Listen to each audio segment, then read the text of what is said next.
pretzel freezer cookie. What's up, Rachel? It's Christina Tosi reporting live from Milk Bar, our New York City flagship on 29th and Broadway. I have a really good recipe for you.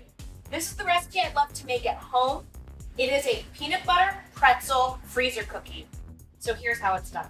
You take some peanut butter. I'm a smooth peanut butter girl. If you're crunchy, get after it. But peanut butter goes into a mixing bowl with some light brown sugar and some confectioner sugar. This is sugar, granulated sugar that's ground down 10 times. That's why it's so fine. It's gonna give us sweetness without too much of that like raw sandy sugar texture. We're going to get those sugars, the peanut butter, and then a little bit of vanilla extract. That's gonna really help amp up the peanut butter flavor. That's always my pro move. When I'm baking with peanut butter, a little vanilla extract really helps bring that peanut butter flavor story out. From there, you're gonna add the last 3 ingredients. First thing is toasted pretzels. I take mini toasted pretzels, put them in the oven at 325 for about 20-30 minutes till they're nice and deep in color. So we're toasting them to increase their flavor.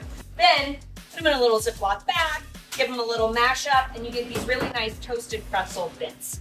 Those go in. That's going to give salt and maltiness again to give this peanut butter pretzel freezer cookie dimension and texture. Then non-fat milk powder. Milk powder gives anything just a greater roundness, a greater depth of flavor. Add a tablespoon to your favorite chocolate chip cookie recipe and your mind will be blown.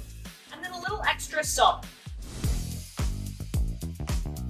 Once your dough starts to form a nice log, you're going to start to cinch up the 2 edges by pinching and turning, pinching and turning. And every time you pinch and turn and give your dough a little roll, it's going to condense the dough into a nice, firm log shape, 2 to 3 inches in diameter.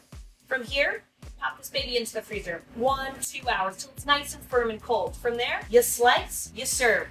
I got you, girl. I'll see you soon.